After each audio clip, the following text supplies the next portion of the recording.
Welcome to the sixth episode of the Constitution of American Life with the Friends of Publius. The goal of this four-square conversation is hopefully to present both old and new ways of looking at America's Constitution and Bill of Rights with an unedited and frank conversation that presents a critical and supportive look at how we Americans have constituted ourselves. You know, gentlemen, I have been in a mood of reflection for many months lately, and this past week I was thinking about and in fact I was listening to much of the music of my youth, going through my collection of vinyl and CDs, and I was as I was doing so, I began to rank them in order of favorite, and over time it got harder and harder, but I had narrowed it down to three albums that I consider my favorite over the course of my lifetime. I tried to get it down to two, and I just really couldn't do it. So here they are. Elton John's Madman Across the Water, Bruce Springsteen's Darkness on the Edge of Town, and Billy Joel's Songs in the Attic. Those are and I wish I could have got it down to two, but I really, between it, Billy Joel and Bruce Springsteen, I'll be honest, Madman Across the Water is one of the first albums I purchased as a young adolescent, teenager kid kind of stuff. So I am wondering if you guys could somewhat quickly identify the one, two, or three top albums of your lifetime. And Professor Williams, if you need help understanding what an album is, please let us know. So Professor Moore? Yeah, speaking of first albums ever purchased, mine was James Taylor's Mudslide Slim and the Blue Horizon. I wore that out. I think I'm on my third one of that. I wore out those grooves. But I would say Springsteen's Born to Run, it single-handedly saved rock and roll from disco.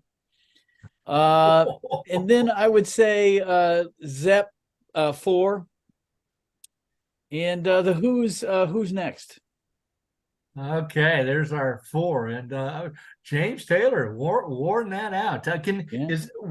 What's a song that people might recognize from that album of Taylor's? You Got a Friend, although that's not his song. Right. Carole King wrote that. But he worked with her quite frequently, though. So yeah, Chris.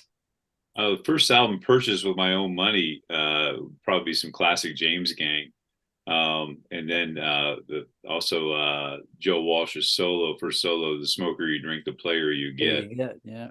So which had featured Rocky Mountain High, but those neither of those would be my go-to. I got to pick two Beatles because it's got to be Abbey Road or the White Album. So I mean, it's hard for me to pick between the two. Right. And I know this is going to be really cliche, but Dark Side of the Moon, Pink Floyd, though I know in the Moore household that's up for debate with the Pink Floyd, and a Zeppelin album, which Zepp 4 for sure, but I'm going to go with Physical Graffiti, classic double album, which has just got so much good music on it. So I'm a big Zeppelin fan as well. So I'm going to go Physical Graffiti. Yeah, Zeppelin was in my top five, but anyway. So Professor Williams, going to another generation of music here. NSYNC, Backstreet Boys. And again, you could CDs. We can use the term CDs. Oh, I didn't realize that. I'm looking at albums. No. Okay, I got three, and one, the Elvis's debut album. Elvis Presley, not Elvis Costello. Elvis Presley, his debut album. My mom had that in her record collection. I started playing it when I was like 5, so that's easily one of my favorite albums.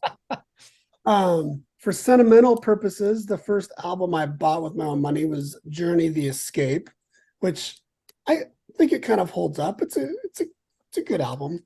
Yes. And then, man, my third one is going to be disappointing no matter what I say. So. Simon and Garfunkel? No. Crosby, Stills, Nash? No, not Crosby. Stills. Yeah. I think this is going to be really disappointing, but Meatloaf, Bat Out of Hell. That is disappointing.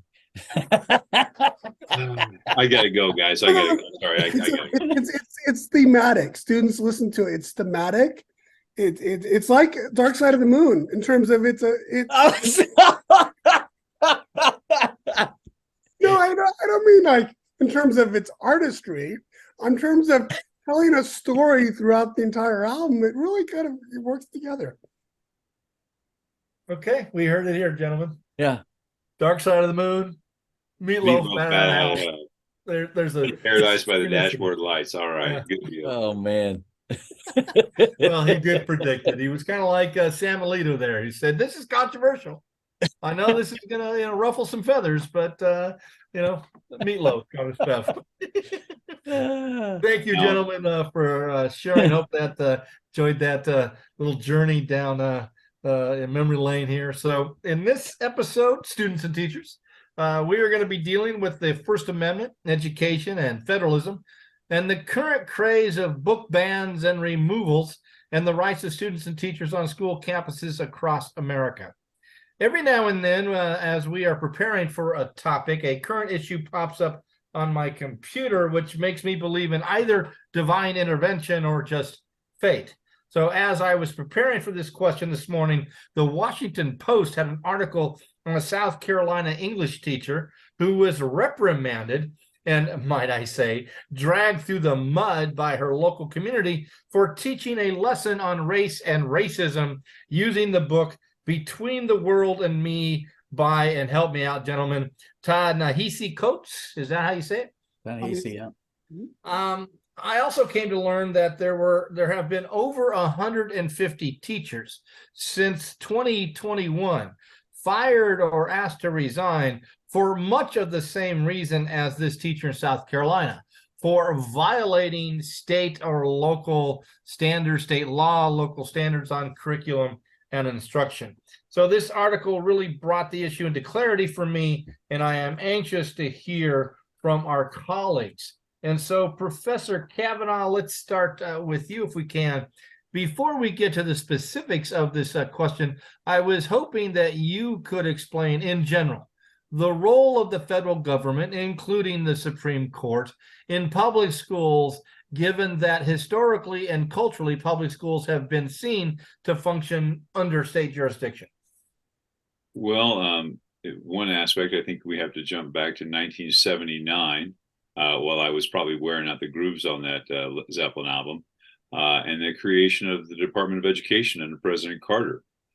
So when we create this national body to oversee education, what had traditionally been a state role. So therein you start to see the national government in this issue of federalism that you alluded to in the opening, David, I think, which is spot on, because now you see the national government creating a brand, what I'm going to say, an agency to start to influence education at the state level. And that's been a tug of war ever since, from No Child Left Behind under President Bush, Race to the Top under President Obama, and usually tied to money, federal money. So there is that, making the states do the dance, so to speak, to get those federal funds, which, and believe me, schools want them and they need them for their operational purposes in many cases. So, if you're dangling money in front of schools and you're the piper calling the tune, you're going to do the dance. So that opens the door for that tug of war. And in terms of the court, I probably would just, go back to a case we've discussed before, and that's Tinker v. Des Moines, 1969, where the armband case and the students being, where they tried to expel them from the school, and the court stepped in to say, well, wait a minute, students have First Amendment rights that don't, and teachers, they don't stop at the schoolhouse door. And I know that there's a big however in that case as well that we've mentioned before on this program. I think Tim actually mentioned it, maybe last season. That however is, if that student's speech, even though an armband is not technically speech, if that student's speech or expression interferes with the educational process, then local administration can decide to limit that speech or expression. So I think since that very time, you start to see student speech rights perhaps being curtailed a little bit. Understand Tinker was, at the Vietnam War, a lot of anti-war sentiment at the time. The country was fairly divided in terms of supporting the war. And as you move further into the 70s and definitely into the 80s, moving further away from that crisis, you start to see the court definitely coming down on the side of schools in terms of limiting student speech or expression. So, is it accurate to say that as America has evolved and become much more technologically advanced, population growth, more mobility, and things like that? I mean, I seem to remember that under the Eisenhower administration, there was some educational actions by the national government. Oh, yeah. National Science Foundation. Wasn't there a ton of money sent to schools for science? Wasn't the National Education Act, something like that, because it was Sputnik? I mean, it's because the Soviets beat us into space and we're peeing down our leg because now they're flying over our country in this little satellite that went beep, beep, beep, and we didn't know what it did. So, of course, we're going to pump a lot of money into science education. Well, okay. But my understanding is, well, you said the magic words, Chris. The primary way that the federal government has played a role is money. And under Eisenhower, and then we can get to the ESEA, the Elementary and Secondary Education Act under Johnson and stuff, is federal monies there. And maybe, in a little while, we can talk about, okay, what's attached to that money when it comes to authority and power within the federal system. But I am curious, you brought up Tinker. What was the authority of the Supreme Court to get involved in a local school situation in Des Moines, Iowa? Well, I mean, the rights case. You petition the court. You ask for a writ of certiorari, and the court makes the decision whether or not they're going to hear that case. So a few years earlier, we have Brown versus Board of Education. And am I correct? Is that the first time that the court's going to jump into a kind of a rights and education issue, or is there something that predates that? Yeah. Pierce versus Society Sisters, Meyer versus Nebraska. Help me out. When are those? Well, I want to say they're both in the 20s, actually, in a tremendous time of cultural conflict. The one, I think Myers was, can you teach German as a foreign language? And so there was this, so there was that, and then Pierce was the viability of Catholic schools versus public schools. So the courts weighed in before. In the early 20th century, yeah. But I would say more so. I mean, I think I absolutely agree with Tim, and those are important cases. And I think those are maybe also, not to go off on too big of a tangent, those are identity cases in a lot too. If you look at the time frame in terms of a national identity and what else is in the context of what's going on in the world. But I think in terms of, like, for the premise of this question, we're talking about individual student rights, as well as the power to limit those rights. I think that is a more modern, the flag cases too, Gobaitis and Barnett. Yeah, the flag salute cases, absolutely. West Virginia v. Barnett. Okay, so I guess here's my dilemma, Professor Moore, is when I first saw this question, I mean, it's nice because it's current. It's rich, and we actually see this happening all over the place. But my general view was, I don't understand the constitutional controversy, because in the end, all right, schools are a state function, all right, and the question does ask about teachers and students and their freedom of speech, but when it comes to books, there is no rights issue here. Teachers do not have an individual right, all right, to use whatever book they want to use in class, and students don't have an individual right to access to any book that they want. So I guess I'm a little bit confused about what's the constitutional question here.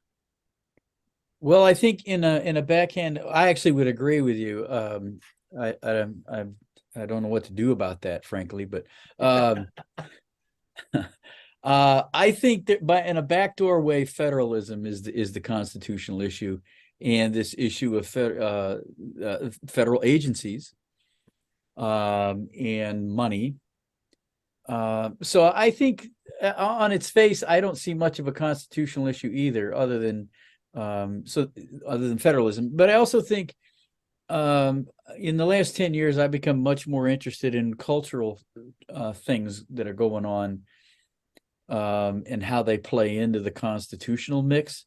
So I would say there's a federalism issue, maybe constitutional issue, but there's also a deep, rich tradition of parental control, which the court has weighed into in the earlier 20th century in Pierce and Myers. Well, it seems to me, Mike and Chris, that Tim and I have answered this question, and we can probably shut this program down. Or do you have some kind of enlightenment and clarification for us? Well, I think there's. Let me just throw one other case out that it just came to mind: is scopes and what's being taught. Right, the idea of what's being the famous Scopes monkey trial from the 1920s. So the idea of what can a school teach, and you talk about a case that was the case of the century at the time. Yeah, that drew so much attention, right? It was a national case stemming out of Tennessee, and a teacher wanting to teach Darwin's theories of evolution. So I think therein maybe lies. Can I ask? It's a national issue, and there's national awareness, but it's a state court. Yeah. Oh, yeah. It was a state. Yeah. It was a state issue. I don't question this. This topic as far as state issues and adjudication at the state level. Because Right. that's about state constitutions, power of state legislatures, school boards, and stuff. What I'm just wondering is there any federal role in this issue here, if in fact there is no fundamental rights issue involved? And that's to Mike or Chris. Okay. Go ahead, Michael. Yeah, maybe I'm misunderstanding the direction we're going here. I think it's clear from Tinker that both teachers and students have First Amendment rights while in school. While limited, they don't get rid of their First Amendment rights when they walk into a schoolhouse, right? Now, the Hazelwood case, this Hazelwood case from the 1980s, gave a school more power on how they really adopted a reasonable standard in terms of what they could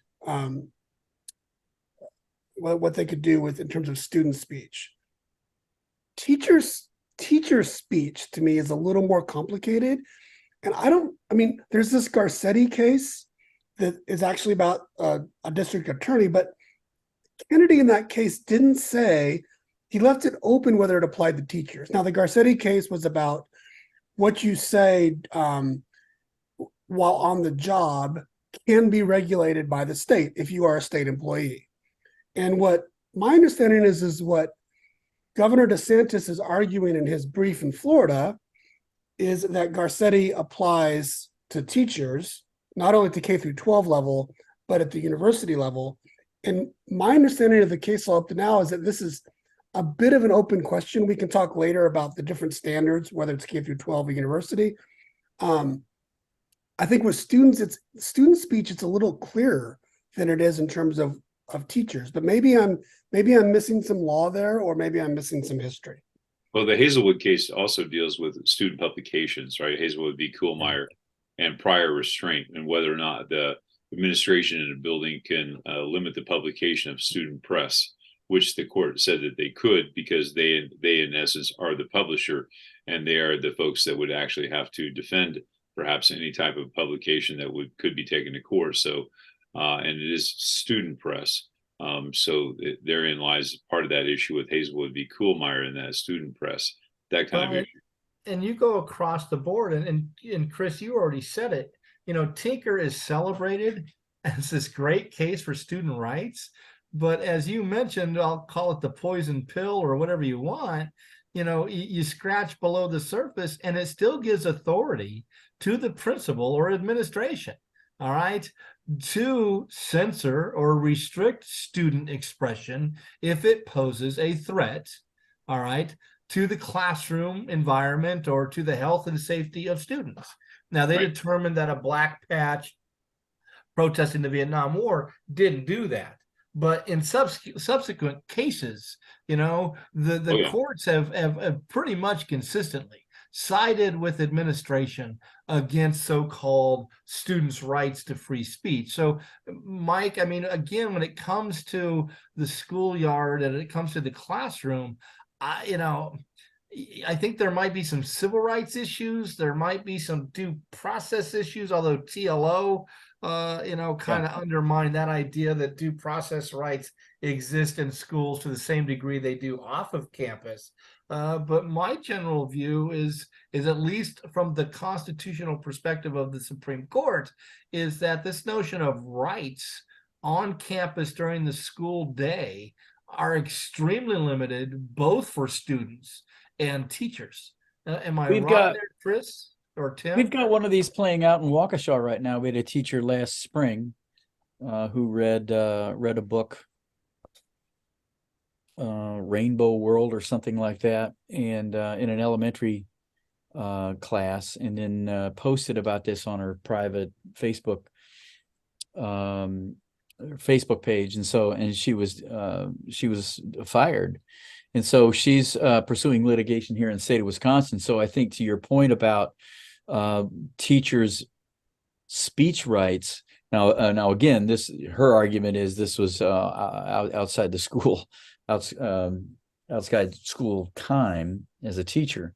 So, but yeah, but even backing it up in this particular case, there's a question about to what extent does this teacher have the freedom to assign and have this book read in her classroom? Well, wasn't that actually, Tim? Wasn't that a song that was a Dolly Parton song? And yeah, there was a school assembly. That's how it started. School assembly. They were going to sing the song, and yeah.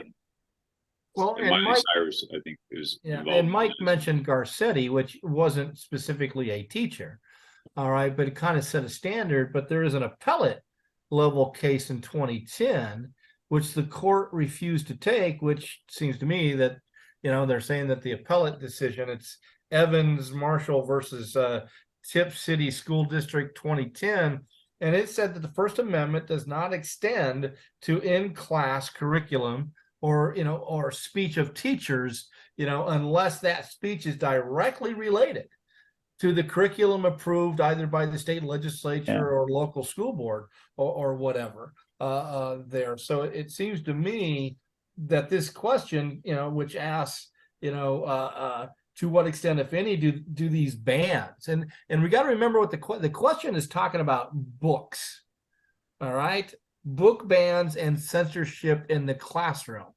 Now, I don't know if those are, tightly connected, gentlemen. Maybe you can help me on the question when it says book bans and, all right, to what extent, if any, do these where was I? Book bans and censorship in the classroom and school libraries across the United States there. So I'm assuming it's dealing narrowly with more curricular issues and books in libraries or books in the classroom or textbooks or something like that. Is that how you guys read it? Yeah. Anybody? Yeah, that's how I would read it. Yeah, specifically curricular issues. Yeah.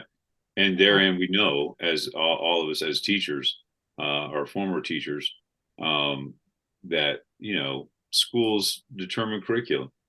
But we also know, too, that all of us have done this. We brought in lots of outside readings because we're the kinds of teachers that would always bring in outside readings to continue to push our students to consider multiple viewpoints. And, are all the outside readings I've ever used been approved? Well, of course not, because it just takes too much time. And I like to think that I kind of know what I'm doing. If not, I just make it up along the way. But so, this is a curricular issue, and those curriculums are approved by local school boards as well as state agencies. Mm-hmm. So, Mike, you had mentioned it. You teach at the university level. I'm assuming you don't go through a similar problem as maybe Chris currently may, or Tim and I did, you know, in our public school teaching years. But I'm wondering if there is any distinction in law between universities and K through 12. All right, as far as where the authority is for curriculum. Do university professors, to the best of your knowledge, have a far greater latitude to make curricular decisions independent of the university or the state? Well, I would say, first of all, for the students, universities and colleges in general are going to have, the teachers are going to have more authority over the curriculum than in K through 12 setting. That's for sure. The courts have said that in numerous decisions. They've said that college and universities should be treated differently in terms of a speech environment than K through 12, largely because of the age and maturity of the students, the missions of colleges and universities. With that said, in 1915, the American Association of College Universities adopted academic freedom. In 1915, we adopted academic freedom as a doctrine, right, that would apply. Academic freedom per se for both teachers and institutions has not been upheld as such by the courts. It's like it's debatable whether such of a thing exists in terms of First Amendment, right? And this is where other constitutions have spelled this out a lot more explicitly than our First Amendment does. So while there is more latitude for sure, and where I work at the University of San Diego, it's going to have a little more latitude than my friends at San Diego State, because San Diego State are state employees. I am not a state employee. But has it, I don't want to say this. Are we aware of what's going on around us in the higher ed world? Yes. And are there discussions on campus about that? You bet. I would say that we still have complete control over what we do in the classroom, way more so than like Chris does in his classroom in North Dakota. Does that help? Well, yeah, and again, as I talked about earlier in a session, the political culture and geography, to my knowledge, as of right now, you don't stay up at night worrying about the legislature and how they will handle universities and colleges in the state of California, like in Florida, Texas, and as I said, this story I read this morning, this Washington Post, South Carolina, that they are literally criminalizing the use of certain resources. So you don't worry about that. No, we don't. But interesting, we're doing a search right now for someone to teach con law in our department, and we expected this, but after looking at the files and talking to folks and colleagues, we're getting there's a lot of professors from Texas and Florida specifically that are on the market right now. They are looking for other jobs because this is something that is scary to them, and it's something that's, I think, relatively new for all of us in this profession, that we'd even have to worry about a state legislature determining what we do in the classroom.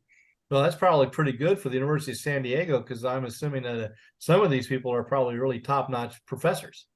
Oh yeah, no, in their area, and so. Well, shoot, I was thinking about applying for that. Now I'm not going to. Holy shit, Chris, put it in. So, before you make your career change here, Chris, I am curious about why this. What is your insight as why is this happening now? I went to the American Library Association's website and did some reading, and according to that site, we are seeing an explosion in the attempts by parent groups, Board of Educations, to remove books from libraries and classrooms. What is your sense of why this is happening now? And again, it has happened periodically. Although they tend to be isolated cases in history. You mentioned Scopes there in my district. Way back 20 years ago or so, it was the Bluest Eye led to quite a controversy and packed board meeting, screaming and yelling and all that kind of stuff. But it was somewhat of an isolated case. This doesn't seem to be isolated today. So what Well, brought this on? I think that, your point, I'm going to include a link in our resources, I think from the ALA side as well, with a really extensive list of books that have been banned around the world and multiple attempts, I mean, even burnings of books here in the United States historically. So this it's not a new phenomenon, but it's new in terms of the extent. It's new in terms of this parental rights movement that we see coming up is happening in our state as well. If a parent so chooses, and if you're doing a unit on something, like say if I'm doing a unit in my AP US class, that perhaps the parent or the student may find controversial, that kid can be given an alternative assignment and doesn't have to sit through a unit on, say, the civil rights movement. Are you serious? Seriously.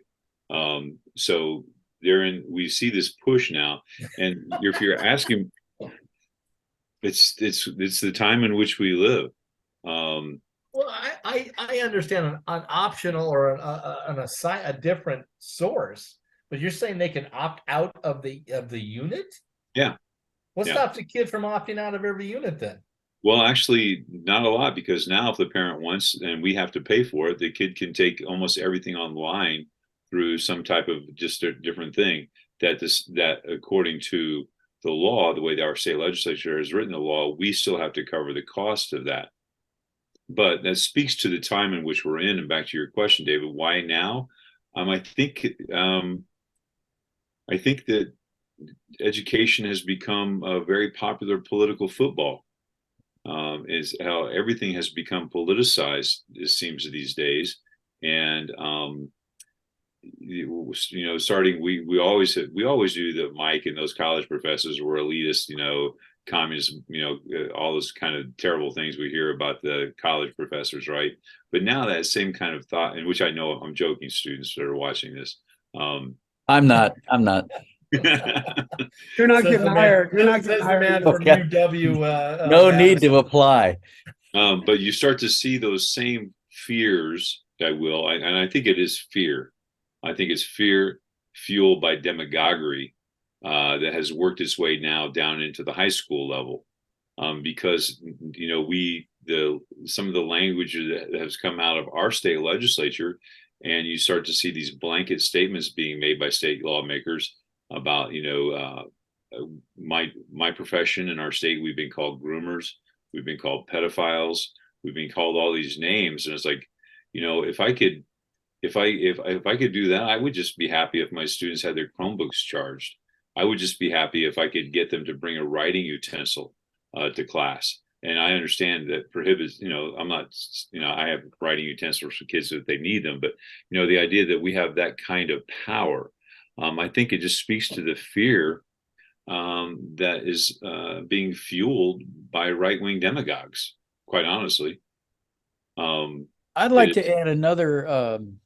I agree with Chris wholeheartedly. I think the fear piece is quite pronounced now. But I also think there's a consumerism piece to consider. I think for 20, maybe going on 30 years now, it seems to me that more and more parents view education as a product they purchase. And I think if indeed that's the case, and I don't think education is, but I'm suggesting that people think about education in this way. Therefore, if I don't like unit X, I'm not going to buy that. I can go buy an alternative. So if I don't like book A, I can, we start here in Waukesha. If parents objected to a particular book, the school would find an alternative book to read covering some of the same themes. So I see some consumerism at play. That this it combine in the confluence of that with parental rights, with fear. I wouldn't underestimate the free market approach to education. But I'm going to push back a little bit, Tim, on that. And I understand the consumerism aspect, but it's not the free market, because as we've seen, the push for vouchers, right, and taking public monies and funding these taking public monies away from public education to go to. How is that not consumerism? Well, it is consumerism, and I can purchase my education over here. Right, but for years though, that you've been welcome to do that. If you would like your student to go to, Saint whatever, yeah, right, whatever it is, or a private school, you can absolutely do that. But now we see this push to demonize public education, and the idea that in some states teachers can be charged, librarians can be charged individually, right? We do not get qualified immunity like some police officers. We don't get that luxury, which right. is so you start to see this push to, in a way, to completely undermine public education, to take those monies away, which is consumerism, absolutely. But it's I think it's a very focused attempt. Oh, I don't mean to demean the fear piece. I actually agree with you on that. But all I'm saying is I think there's this economic theory about what education is, that I can buy whatever I want, whenever I want. I think that plays into it as well. But I think at school board meetings, it's fear. Well, and I mean, we've talked about this on this program before, and I'm going to just use one word: trust, or lack of trust in institutions. Yeah. And public education had always been that great democratizing agent in society. And now people, for whatever reason, partly driven by that fear, there is that lack of trust. Yep. Well, what's really scary about this, and again, it was illustrated in this article I read, but I've seen, I've read about numerous instances. This teacher in South Carolina who was teaching an AP English class chose this book about race and racism there, but she was turned in by her students. Mm-hmm. And the law actually incentivizes or encourages students to do this, which takes me back, thinking about when I taught world history and then European history. I'm sorry, takes me back to Stalinesque and Hitlerite kind of youth. The youth culture of the times was encouraging the youth, in their patriotism for love of the state, to point out people who weren't marching to the beat of Stalin or Hitler or such. And that's pretty scary here of what's going on and such. Mike? Yeah, can I add a couple points here? Two things I wanted to add. I agree with what everyone's been saying. I mean, I do think that schools have just become another site for this cultural clash to happen, right? So I think one of the reasons why is that we are a very culturally divided nation, and I think the schools are a site for this to happen. I think if we go back about 20 years, I don't know, it seems to me like there's something more macro going on. Values are changing at the macro level in the United States. And I think that more marginalized voices, marginalized identities have gained more power. And I think we've been in the midst of this, I think for at least 10 years now, there's a backlash against this. I mean, 15, 20 years ago, on college campuses, there was this notion of, I guess you'd call them the progressive ideas of certain things you could or could not say on campus, like self-censorship or university censorships, to say the right thing, right? To not invite certain groups to campus that you disagree with. To some extent, I think what we're seeing now is like it's a response to that as well. And I think that there's this ebb and flow of I see what the conservatives are doing is using this same argument of, well, 20 years ago you had speech codes on campus, so now we're turning the tables and we're not going to allow you to teach critical race theory in your classes, right? It's taking the same kind of argument and just flipping it back over. Yeah. My second point on this, just really quickly, because David, you mentioned students. We'll put this into the resources. There's this group called FIRE, and with College Pulse, they recently did a poll. And what they found was that more than any other poll they've done amongst college students, the ideas of self-censorship and censoring on campuses is at an all-time high. And for folks that just believe that free expression is a core ideal for democracy, that has a lot of folks worried, because where this is going to live is not going to be in the text of the First Amendment. It's going to be in the values of individuals. And what we're seeing amongst the Gen Zers, according to this poll, is that many of them, to Chris's point, just don't want to hear ideas that they disagree with. And whether they're getting that from their parents or whether they got it from other places, I don't know. And I think we need to point out this is along the ideological spectrum. This is not one group or one side. Is a lot of this is, I'm sorry, it's from the left. At least it started out that way. All right, in which we're going to have safe spaces and things like that at a university, for crying out loud. I thought university was for the interaction of a multiplicity of ideas, but no, we have to have safe spaces. And so I just want to point out that, to me, this issue that you point out, Mike, is very much along the spectrum. It's just not the right imposing this. Although I do think they're more aggressive these days, but throughout the last 30 years or so, if not more. Well, Dave, I'm gonna push back just a little bit, because you're referring to the cancel culture that people have used and misused that term, and we've seen this on college campuses because perhaps people do need safe spaces, and we have terms like microaggressions and things that for our generation that we kind of struggle with, right? Just suck it up, buttercup kind of thing. And so, but for the most part, a lot of that has been student driven, right? Whether it be student protests or that heckler's veto that we've talked about before, and shouting down people, which I have a problem with that as well, right? So that I'm about that marketplace of ideas.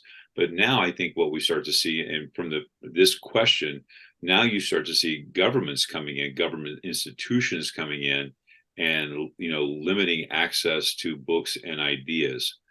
So I think there is a bit of a difference here between I don't think this is I think there's a difference from where this is coming. That might be, although let's remember, state universities are government entities. Yes. And I can't speak for North Dakota, but I can definitely speak for California, that a lot of these things, Chris, are written in to legislative acts or written in to university statutes, as far as, and universities, again, are state institutions. Right. And what Mike is pointing out, and what I've seen, is the fear factor of students afraid to speak, because they're afraid that they're going to get backlash either in person or on social media if they express, their opinion, which may not be a popular opinion within this, the social dynamics that they're in. Yeah, Mike. Yeah, I was listening to this podcast today. This law professor from Harvard was talking about how in her law classes, she will frequently have students say, "Okay, I want you give me Alito's decision, give me his argument, and you give me Ginsburg, right? And just, you don't have to believe him, just do it, right?" As part of her pedagogy. And that she explains that in recent years, she's had students come up to her after the class, say, "Please don't ever make me, articulate Alito's decisions again, because it's traumatizing for me, and I don't want to have to stand up and do it, even though." And she's like, she says in this podcast, she's like, "I'm trying to be understanding, but at the same time, this is an important way to use pedagogy." Now, she had the privilege as being a law professor at Harvard, right? And she was trying to share how that goes all the way down to the K through 12 level, and how difficult it is to be teaching in an atmosphere where there is that sort of idea of not even wanting to state the other side of the opinion because it's going to be too hard to articulate it. I think that speaks to Chris's point about there's a lack of trust on the student's part, that maybe the teacher is doing this for a really good reason. Yeah. I think Chris's point about lack of institutional the death of expertise Yes. is really I mean that's it doesn't surprise me because we hear about this kind of stuff all the time on campus at Madison as well. Yeah, I think there's definitely an unwillingness to trust being uncomfortable. Yeah. Well, So and the other part, go ahead, Chris.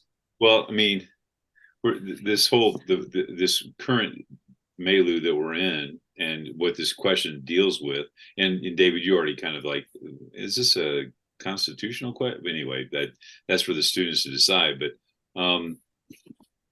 every one of these kids is carrying this around. But my goodness, I mean, they're on the internet constantly. Like somehow they're, oh, you can't read Lord of the Flies, or you can't read The Bluest Eye, or you can't read Catch 22, or Vonnegut, who's been banned quite a bit and one of my favorite authors. But my goodness, but they have access to everything online, and we all know there are no mysteries online. Yeah. So it's Well, yeah, and like this. my simple and wacky solution to all this is to get rid of federalism and create a unitary national educational Oh my system gosh. that if you are in, and I don't understand why, this whole notion that schools need to respond to local problems is a bunch of hogwash. Because you just pointed it out there, Mr. Kavanaugh. I'm sorry, your kids in North Dakota are as up to date on culture and language and everything as the kids in Bakersfield or San Diego or Waukesha. You want to say they aren't, but they are if they have, as you say, if they have one of these, there is, so I'll never understand why we still hold on to this romantic notion of local, local is good and better. To me, if a kid's doing this in Waukesha, they should be doing the same thing. That aside, as far as a political or personal concept, what I'm curious about, Professor Moore, is the Constitution. Is there anything in the Constitution that would forbid the creation of a unitary or national educational system to address this? I don't know whether I believe this, but I'll say 10th Amendment. But the okay, you got to clarify. You threw out a teaser there. What do you mean? I don't know if I believe this. States have plenary power, and so I mean, but we all know your feeling about federalism. I guess to me, first of all, it's a fool's errand to assume there's going to be a national curriculum. Now, by the way, Professor Richmond, you know full well how contentious the fights were in the 90s about a national civics curriculum, and which was a fantastic framework, by the way. It was unbelievably great, but you just run afoul of this deeply rooted tradition.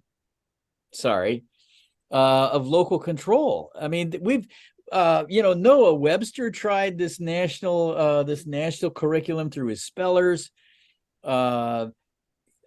Jefferson, I mean, the founders wanted a national university to standardize information for the elites, and it'd be and Jefferson's plan for education in Virginia.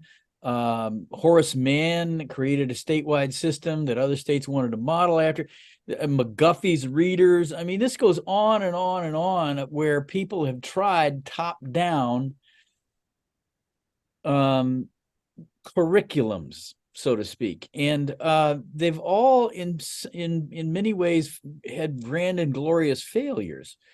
So I'm not making an argument that algebra shouldn't be taught in Tuscaloosa, but it should be taught in New York City. I'm just saying there's just so much. It would be a fool's errand to try to create a national curriculum on anything. Well, what a because shock. Americans are not top-down people. This is a cultural thing. I see this whole question as a cultural question, under the guise of Unit 5. This is a great cultural question. Well, but another example too would be honestly AP curriculums. Yes. You see AP curriculums that are, across the board, taught the same curriculum from state to state to state to state to state. Yep. And so there is that those national standards, if you will, if you're using the College Board AP curriculums. And we saw obviously out of Florida the battles over AP African American Studies. Yep. Which again, thank you for pointing that out.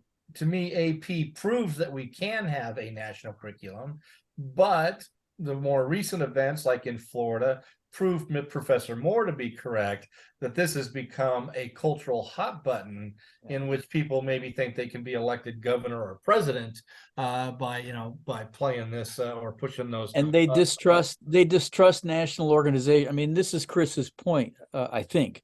Yes. The tremendous distrust at play here that is unfortunate, because there are great practitioners out there. I would want every one of my kids to be in Chris's class.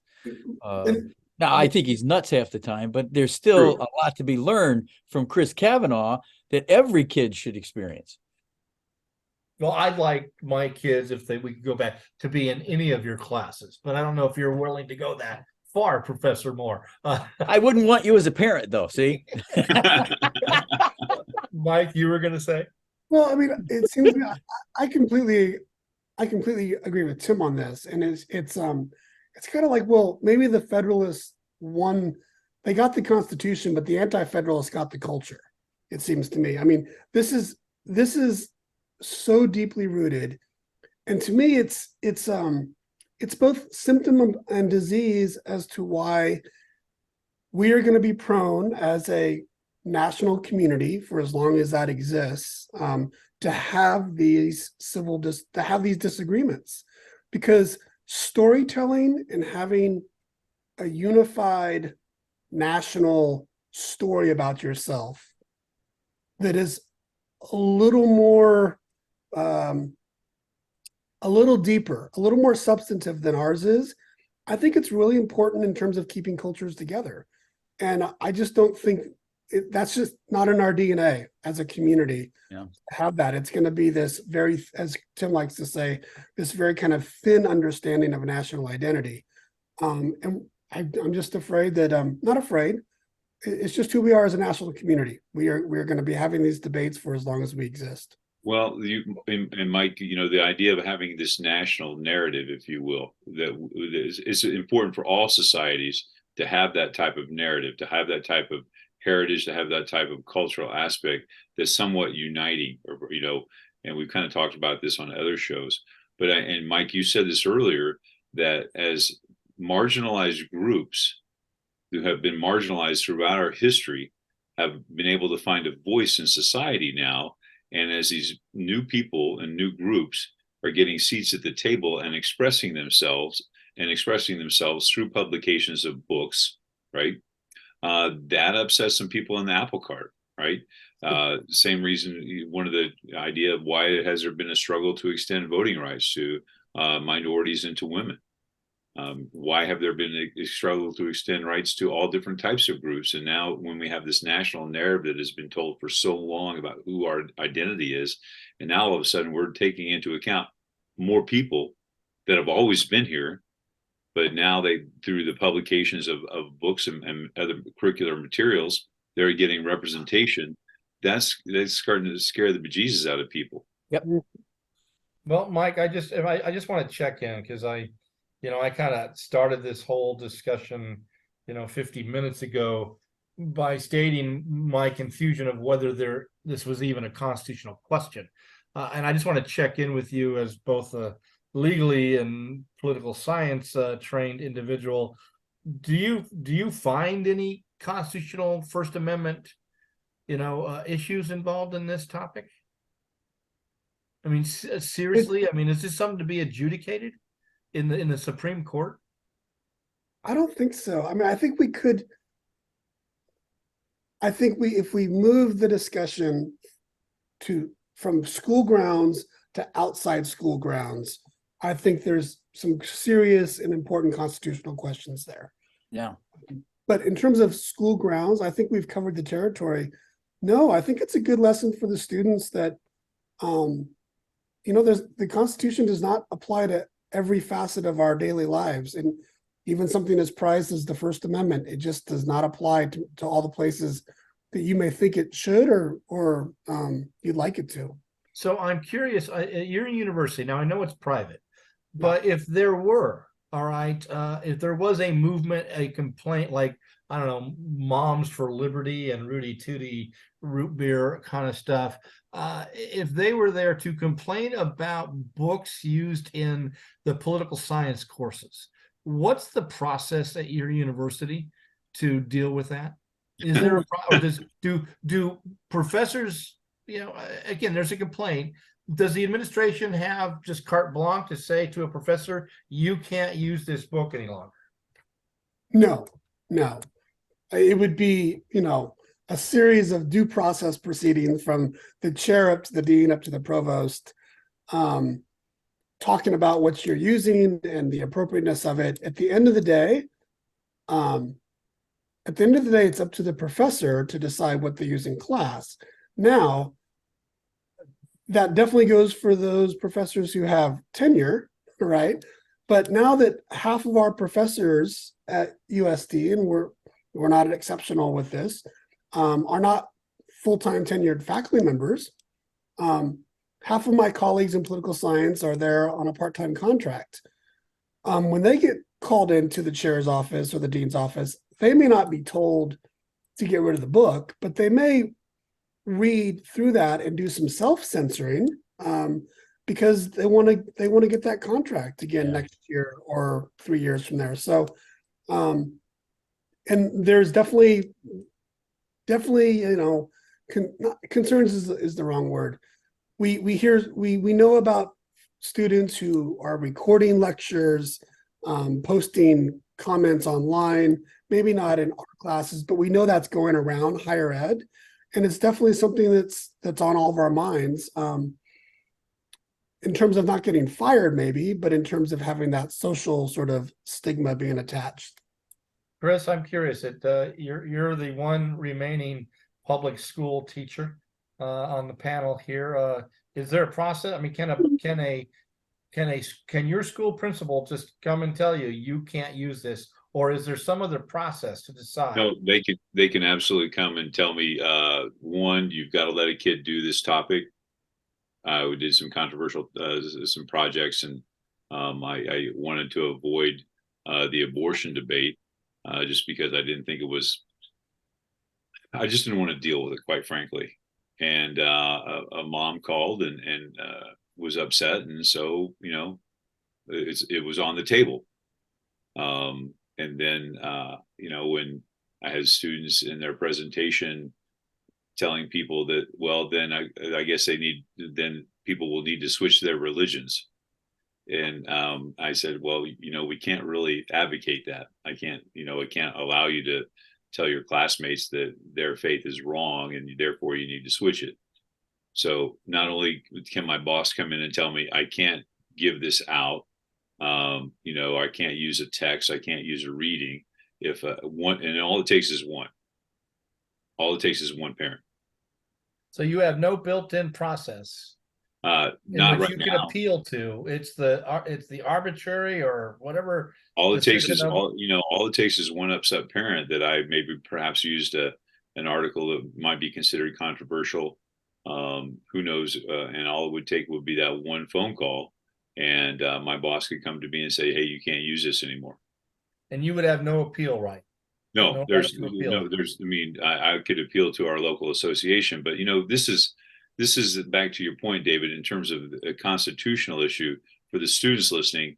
From my perspective as a public school teacher, I'm extremely limited or hamstrung because I don't have a recourse. If I was to use something controversial that perhaps we're not supposed to use, then I would be in trouble, and therefore that's not limiting my constitutional rights. However, if one of my students is wearing a protest T-shirt or back to the black armband or something like that, and they're expressing political speech, then therein lies a First Amendment issue for the student. But when it's from the school to the student, right? And there's a limit on what we do in terms of what's on the school. Mike said this: the school library versus the public library shelf, or what is on the classroom shelf. That really isn't a constitutional issue because I'm an employee, and there's an approved curriculum, and if I'm venturing outside of that, I guess getting to Tim's point that this is a cultural issue much more than it is a constitutional rights issue kind of thing. The students are asked, to delve into who should decide, who should make these decisions. And you're telling me that in your environment, it can be the arbitrary nature of the administrator in charge on your campus, and they're absent any kind of appellate or right to appeal that. And I'm just thinking about in when I taught, I would have, if I could argue that, hey, wait, this is part of the state standards of the state of California, of which my high school district has adopted, and so the principal may come in because of political pressure, upset parents, but I have a right, all right, to make, to appeal that. And the ultimate decision in my community is the school board. Well, which is democratically elected, and they're not appointed. So I just, so I have a right to speak, and others have a right to speak, but ultimately it is the local school board. Although, if you're aware of California, we've now had the governor chime in. All right. And in fact, the legislature passed laws forbidding school boards from banning or shelving certain kind of things, which is really interesting in this whole David, if I'm using something that's in the approved curriculum, I'm okay, right? Because I can say, well, listen, this is part of the approved curriculum. But part of the issue is for, like, in my global studies class, we don't have a curriculum. We as teachers, we have to go out and find our information because we don't have a textbook. Now we have standards that we're supposed to cover, right? But how we cover those standards, that's kind of left up to the teacher. So if I can defend my presentation of material in the classroom, based upon those standards, then I could probably, sit down and have a discussion with my boss. Whether my bosses are going to go to bat with me with that one parent, I don't know. In the current climate that we have right now, again, all it takes is that one parent, and and the students watching this, you will see this throughout the nation. It seems to be the minority, the vocal minority of people that are sometimes getting these books drawn off of school shelves. So it's, but if I'm using something in the approved curriculum, I should be okay. But then again, as I said earlier, a student and a parent can opt out. It speaks to the culture in which we live. Tim said that. I just had a colleague today tell me, I'm trying to say this without, has a student that dropped a class because there's a trans student in the class. And that student said being in that class with that student caused him to not be able to concentrate. And the mom called, yada, yada, yada, yada. Bottom line is the kid got withdrawn from the class because he couldn't function in a class with a trans student. Well, and to students and teachers, I think on this question on who decide, one, you have a multitude of options there, but I think more importantly, you need to look at your state and local, governmental school districts to find out what procedures have they set up to deal with curricular controversies.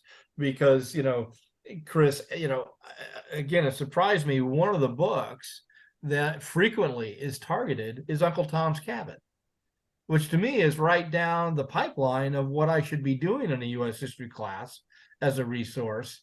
Yet, all right, there are those in various states which, no, we're going to take that one off the shelf because it's going to make people feel uncomfortable, kind of thing. And so for students, I think you got to look locally, state, to look at the procedures because, as Professor Morris said, culturally, we don't have any kind of national standard there. So as usual, gentlemen, time has become our enemy. So I'd like you to give some final insights or thoughts you have as students address the Unit 5 question books, federalism, education, and censorship. Professor Williams? Yeah. I would encourage students to maybe do some research on some case studies to see how different local communities have dealt with this. I mean, I think the flip side of the story that we've just been kind of telling is that given the way it's structured, local communities and they have a lot of power. You have a lot of power if you participate on your local school board, either as an elected member or as someone who goes to meetings. There's a lot of democratic control there. So I think it might be interesting for you to get some case studies of different outcomes in terms of these discussions around banning books and have those kind of in your, I don't know, as examples that you can use. So when you do answer the who should decide question, you have some rich case studies you could share as part of that. Professor Kavanaugh? This is going to dovetail with what you were just saying, David. For the students, what's the policy for your school library? Know your policy, because right now what you start to see, and as we see this patchwork quilt of policies around the nation, obviously my state is going to be way different than California, but know what, and you can go to your school media specialists, who we used to call librarians, and have them say, what is our policy now for reviewing all of our titles? Because I know that in our state, our media specialists, they have been having to go through and review every title, and that's thousands of titles in our school library. So know what your policy is for, one, a parent to object and get something pulled, and two, what is the policy for the media specialist before even putting the book on the shelf, because there are policies in place. So know those policies, and we've said this before, you don't always have to accept the premise of the question, and we've made this quite clear about this question. I'm not sure that this is a constitutional issue. Yep. Professor Moore? Yeah, I think we came to that consensus pretty quickly in our discussion that this question is in many ways it should be in Unit 6 in my estimation, because of its just rich in cultural content. Every time we go through these, there's a great book on American education. It's called Pillars of the Republic. He was a professor actually at Madison. I'll maybe put it in the resource link, but it kind of gives the history of all these crises that we've had in our school systems. And every time it wasn't much of a constitutional or legal nature. It's always been cultural. So, and I know we're kind of, repeating ourselves here, but this at root is, if it is constitutional, you're going to get into all these case studies at a local level that Michael's talking about. But if it's cultural, it's a whole different kettle of fish. So good luck, because this could be a really fun question to wrestle with. Yeah, and I would I would close with the idea. I don't know if I'm comfortable with the language book bans, because I don't know if these are bans. They're removals. Right? They're not banning the book from their community or society. They're removing them from library shelves. In some schools, they're isolating them in certain sections for certain individuals based upon age appropriateness and stuff like that. So I don't know if the idea of a book ban is something to consider, teachers and students, as you explore this question. Yes, there. Well, George Orwell said, "You don't have to ban the books; you just remove them." That's a quote from George Orwell. And I'm going to leave this out here. And reading a book with a gay or transgender character is not going to make you gay or transgender, just like reading a book about Einstein is not going to make you a genius. Okay, well, that pretty much says it, ladies and gentlemen. There's something to consider. Hopefully you have enjoyed our discussion, and hopefully we've given you some things to think about. In our next session here, we're going to go back to Unit 1, and we're going to be looking at state constitutions and their influence on our culture, our constitutional culture, and maybe a broader sense of culture. So until then, peace, love, yoga, tacos, bye, bonds, go Led Zeppelin.